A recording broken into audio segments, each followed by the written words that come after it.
Alright, we will see how this goes. Level 50.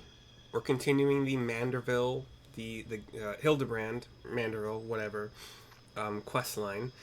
This quest is titled Manderville Men. We are in Northern Thanolin, kind of nearish the middle, like to the southeast of the middle. Definitely to the southeast of the cerulean processing plant. Here we go. Don't pay attention. I'm in a fate, or we're really close to it. Whatever. We are siblings now. Sorry, we are siblings now, my constant comrade. The quest is given to us by Hildebrand, who is the one who is continuing, who is starting the conversation now.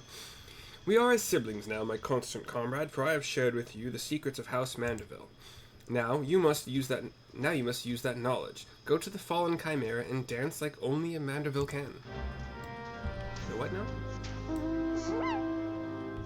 Oh, there's a. Oh yeah, the last quest. Sorry, it's.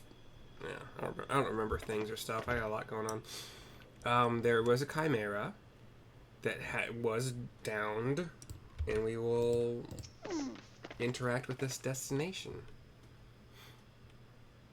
And waiting is done. Cutscene.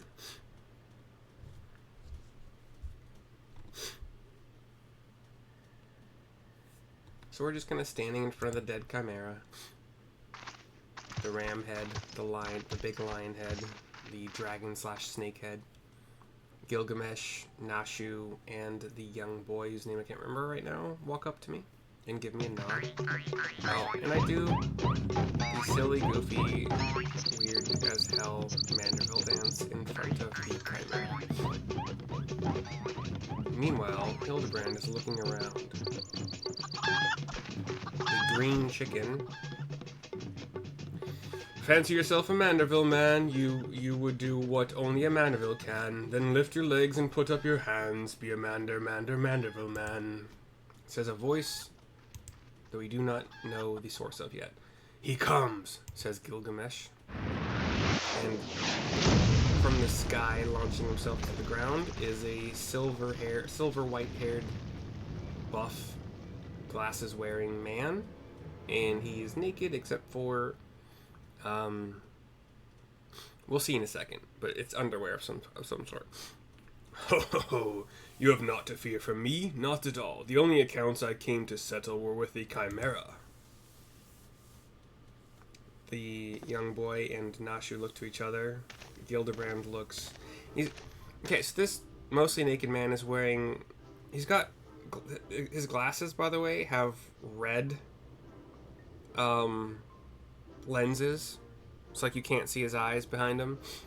Buff as hell, white silver hair, kind of poofy up a little bit in the front, but like slicked back otherwise. Not even slicked back, but just maybe even naturally going back. Beautiful white silver haired mustache and beard, earring. But yeah, his underwear. We'll just call it tidy whities. It's not quite that. It's more straight in the shaping of it. Like straight horizontal lines for the bottom and top of the underwear. That's probably the better way to describe it. But you were not drawn here by some coincidence, were you? No, you came in search of me, Godbert. Why else would you gyrate your hips in such a gentlemanly fashion, if not that? And this is Godbert. And we see in the bottom right of this scene, Hildebrand, walks away. But, more importantly, how in the hell did you learn the Manderville? If I did not teach you, then who? He sees the back of Hildebrand walking away. Hildebrand notices, turning very slowly, jaw twitching, scared. Turns back around away from Godbert and starts running. Like in the cartoons, like the Roadrunner running away. By the grace of Thal, what sorcery is this? He yet lives.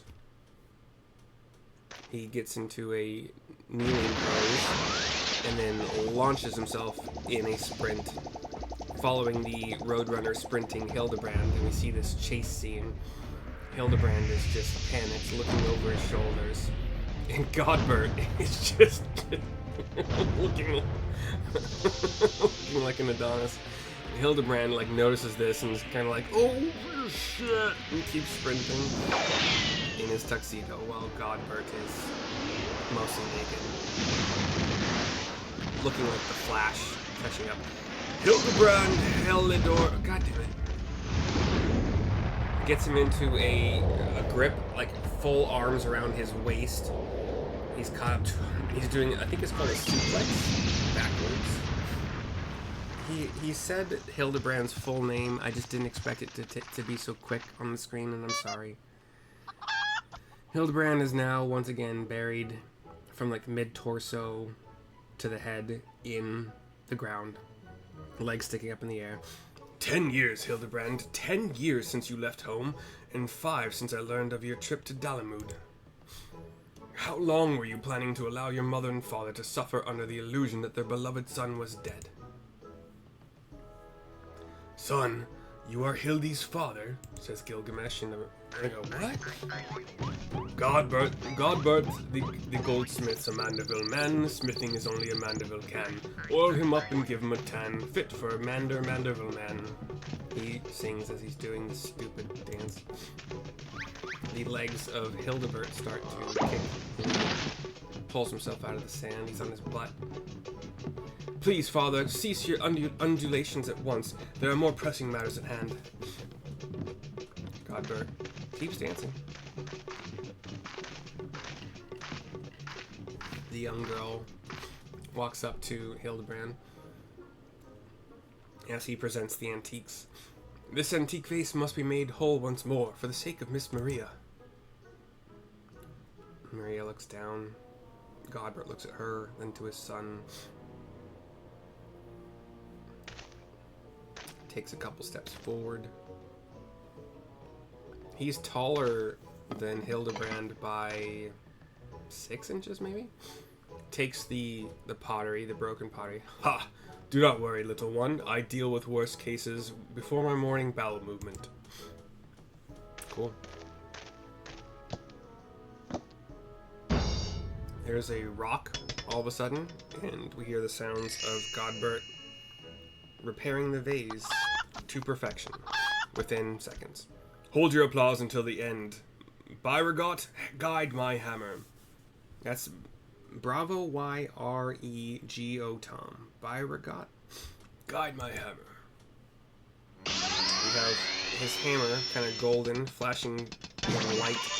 And now the vase is made of like an aquamarine jade kind of thing. Shining beautifully. The top is like shiny brass or bronze. Look how it sparkles in the twilight, how it radiates elegance. Would you all not agree that it is a work of art? You've completely destroyed a priceless antique's historical value. That was Hildebrand, but I'm not good at distinguishing their voices yet. I'll work on it.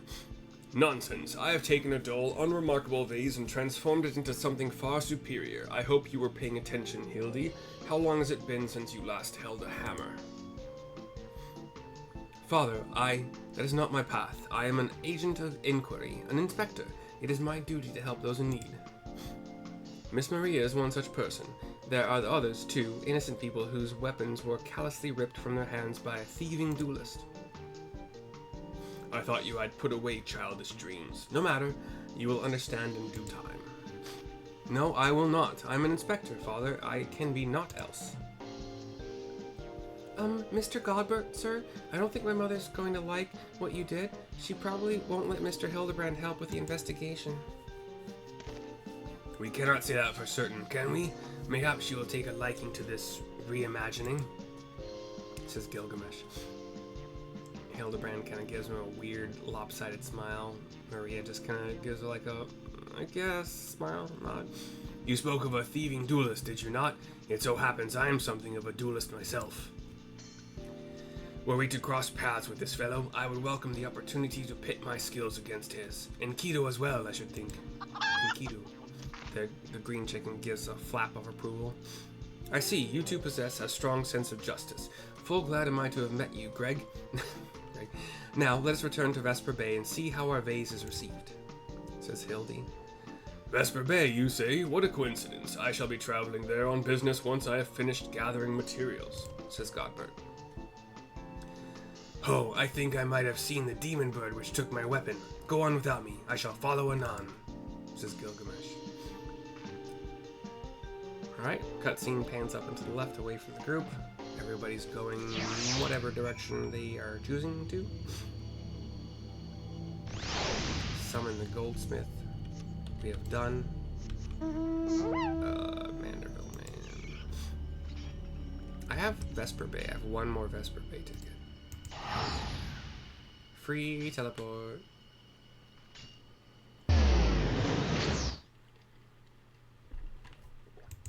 Frittale, eh. You gotta give me 11 and you gotta give me some. Okay. There's a building in like the northeast portion of Vesper Bay where we will. Oh, we've already been in here, obviously, but I will talk to Maria to continue the quest. I hope she likes it. Hand over the reconstructed vase. Cutscene.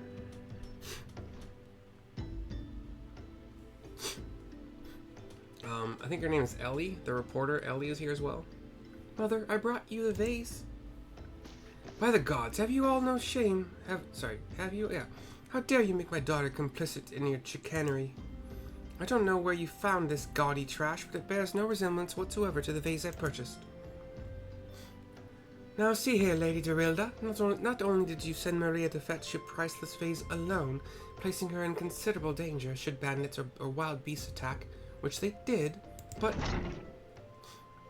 Gaudy trash. So, a clothed Godbert has entered. Lord Manderville, sir, I did not realize you had arrived, says Dorilda. He is clothed, but... white tuxedo top, black short shorts, form-fitting. Legs mostly bare, but like he's got like white socks or boots. I'm not sure at this point. They go up to maybe a few inches below the knees. Yeah, white tuxedo top. He's got a white flower on his left breast. The tuxedo also has some black collar, and I think he's got a black bow tie as well. Still rocking the red shades. He's got white gloves with black cuffs, and he's got his hammer, his golden, partially golden or brass, whatever hammer at his left hip. Though I know it is nothing compared to the lavish accommodations and esteemed gentlemen such as your... Sorry, this is Dorilda. Sorry, hold on. Stupid. Though I know it is nothing compared to the lavish accommodations and esteemed gentlemen such as yourself must enjoy, I pray my humble abode meets with your satisfaction. She gives a little curtsy and he walks a little bit forward.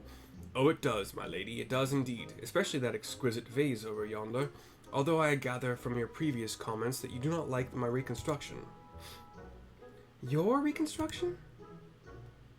Oh, I don't like it. I love it. I would go as far as to call it the new centerpiece of my Throne Dynasty collection. Ah, what a relief. I would have been most distressed had you said otherwise. We Mandervilles do so take pride in our work and ever strive for professional perfection. Sorry, it's my last video for sure. My nose is annoying the crap out of me. Ah, hold on. I got this. I got it. Right. Oh, but why am I repeating what? Sorry. Oh, but why am I repeating what my son Hildebrand doubtless told you when he offered to investigate the duelist threats? Enough expository banter, I say.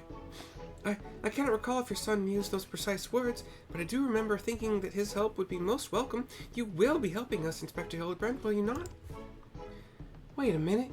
Your father is Lord Godbert Manderville, the man who took Eolande Quiveran's seat on the Syndicate. Okay, that name is E-O-L-A Nancy Delta E. Eolande? And Quiveron. It appears that there have been a great many developments over the past 10 years of which I was completely unaware, says Hildebrand. In any case, we must redirect our energies towards the investigation of the thieving duelist. Our first order of business will be to review all the facts with consenting Inspector Briardian. Cutscene goes black for a second. Actually, well, it ended, sorry. And then outside the door here, we have Briardian, the elven, silver-haired rival, I guess. He will complete the quest for us. Why are you still here? Allow me to elucidate. Lady Dorilda has asked that we assist with the investigation. Now kindly share with us all of your information, says Hildebrand. Fine. Our plans have advanced to a stage that even you couldn't ruin them anyway. I commissioned several reproductions of the Treaty Blade through a merchant named Jojonpa, who traffics in counterfeit antiques. These blades have been delivered to the observatorium, where they are being distributed amongst Lady Dorilda's sellswords. Once I give the order, they will transport them via alternate routes to Vesper Bay. Oh, I think I get it. You're hiding the real transport with a bunch of decoys, right? Says Nashu. They're all decoys. The moment the thief strikes, all our forces will converge on his location, including those disguised as small folk along each route. The real Treaty Blade will remain in the original owner's vault until the thief has been apprehended. Everything has been accounted for. You are superfluous. Superfluous. Hildebrand does a couple poses, as he is wont to do. The other inspector just shrugs, what? Mayhap we could use more small folk to watch the roads in and out of the observatorium, assuming you have the capacity to conduct yourself in an unassuming fashion. Fear not, my fellow inspector, for I am a master of disguise. Have you any information regarding the duelist himself? A description? You never thought to ask Humphrey, did you? The thief is said to be a towering brute dressed in red who wields a halberd, says Ellie. A man so garishly dressed should be easy to find in snowy Corthus. Then I suppose we don't need your help after all, do we? Come or don't, I couldn't care less. Be seeing you, says Ellie, and the two of them walk away. Hildebrand gives a massive wave to them. Pray forgive my lateness. Pray forgive my lateness, says Gilgamesh. Greg, my good man, what a pleasure to see you again. We just received new information regarding the weapon thief. A victim described him as a halberd-wielding brute dressed in... He gives a pose, one of his muscular poses. A ridiculous outfit. A ridiculous outfit. Oh, now I am intrigued. What reasons would a warrior have for wearing impractical clothing? Haha, what reasons indeed. It is enough to make a gentleman laugh. Yeah. If you didn't catch it because I'm not good at describing things, Gilgamesh is kind of sort of wearing exactly what was described by the other inspector guy.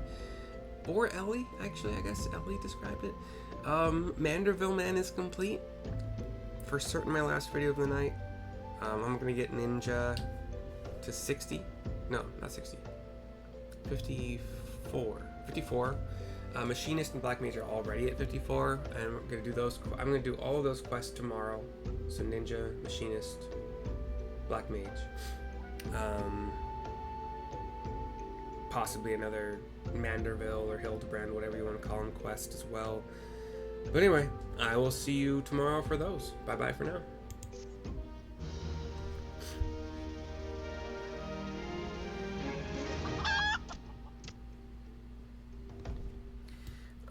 Cool. Yeah. Bye bye for now. No, sorry.